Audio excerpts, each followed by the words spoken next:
Assalamualaikum warahmatullahi wabarakatuh. Alhamdulillah, wassalatu wassalamu ala rasulillah wa ala alihi wa sahbihi wa man walah, amma ba'd. Hai listeners, kembali lagi kita di 101 Talk Show.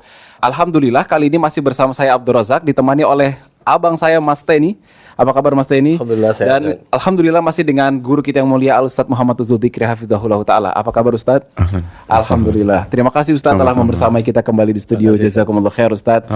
Ustadz, insya Allah kita akan membahas lagi mudah-mudahan sesuatu yang bermanfaat untuk anak, untuk Mas Teni, untuk saudara-saudara listeners kita yang mendengarkan.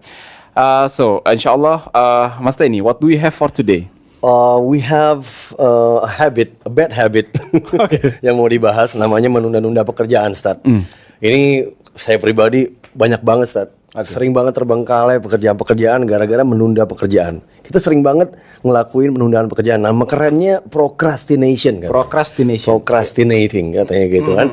Nunda-nunda pekerjaan apapun alasannya ya. Kayak contoh misalnya ya ada tugas deskripsi, deadline ya. Harusnya semester ini udah selesai tapi belum selesai, nambah lagi satu semester dan sebagainya. Bener. Iya, contoh kan? misalnya kayak Ana nih Mas Teni, diet mulai besok gitu kan. Oke.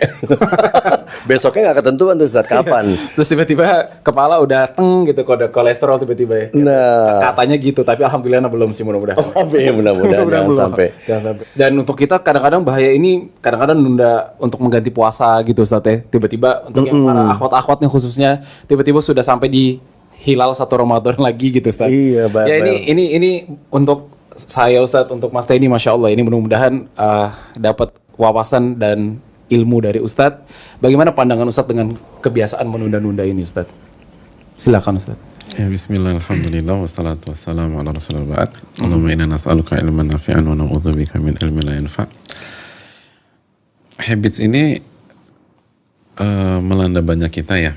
Oleh karena itu ungkapan para ulama kita itu cukup tajam. Kata para ulama, al-waqtu kas-sayf in lam taqta'hu qata'aka. Waktu itu ibarat pedang. Kalau Anda nggak tebas dia yang tebas Anda. Jadi sama bahasanya itu tebas. Tebas.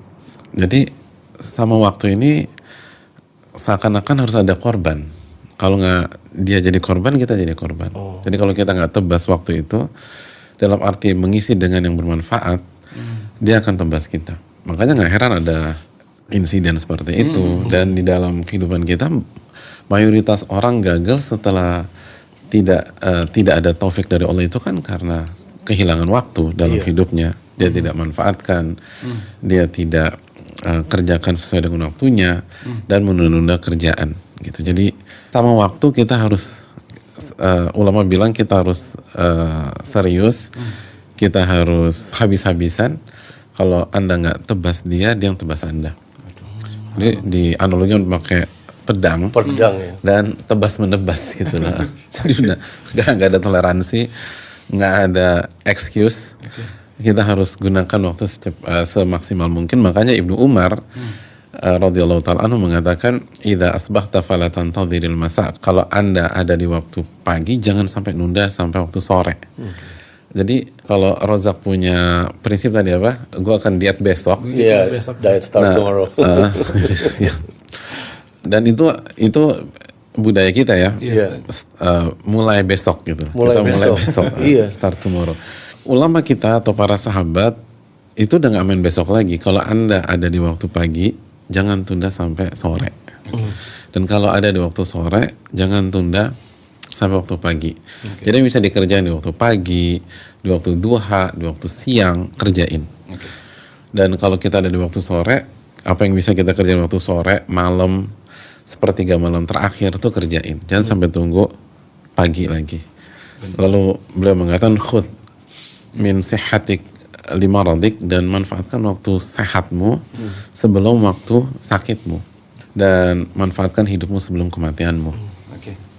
Jadi nggak ada excuse buat waktu ya.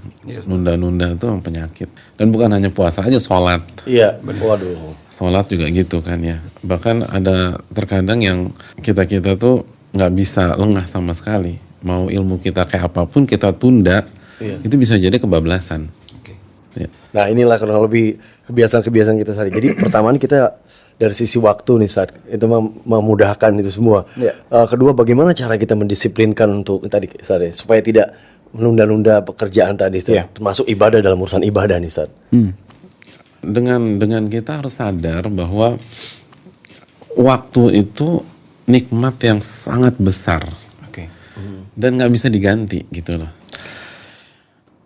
Yang lain masih bisa dikejar lagi. Mas ini mungkin kalau misalnya Mas ini punya mobil antik, lalu kondisi pandemi ini keuangan menipis, Mas ini jual tuh mobil, lalu insya Allah nanti setelah pandemi bangkit lagi, lalu Mas ini bisa kejar tuh mobil lagi gitu, datangin ke pemiliknya, gue bilang gue bayarin lagi deh gitu loh, lo terserah kasih angka berapa gue bayar, tapi waktu nggak bisa, waktu nggak bisa, sesuatu yang hilang nggak akan bisa diulang lagi gitu loh. Kecuali Doraemon kan gitu ya. Dan serialnya juga udah selesai. Serialnya udah selesai. Pintu kemana saja. Dan juga kita harus ingat bahwa kata Al Hasan Al Basri bahwa bicara waktu bicara diri Anda. Kata beliau, dan ini juga diriwayatkan dari Abu Darda, ya benar Adam, wahai anak Adam, innaka anta ayyam. Engkau itu adalah hari-hari. Engkau itu waktu. Jika berlalu sebuah hari, maka sejatinya berlalu sebagian dari dirimu, kan gitu ya. Itu benar tuh. Jadi waktu itu sebenarnya diri kita sendiri. Waktu itu begitu waktu itu berlalu, maka sebagian dari kita berlalu sampai hari kematian kita. Jadi begitu setiap orang sampai ke hari kematiannya, maka potongan puzzle dirinya sudah selesai. Jadi dia meninggal. Jadi jangan pernah remehkan waktu. Ketika Anda berhadapan dengan Allah, Anda berhadapan dengan diri Anda sendiri. Sukses atau enggaknya Anda di dunia dan akhirat itu tergantung bagaimana Anda memainkan waktu Anda setiap hari, gitu. Setiap hari.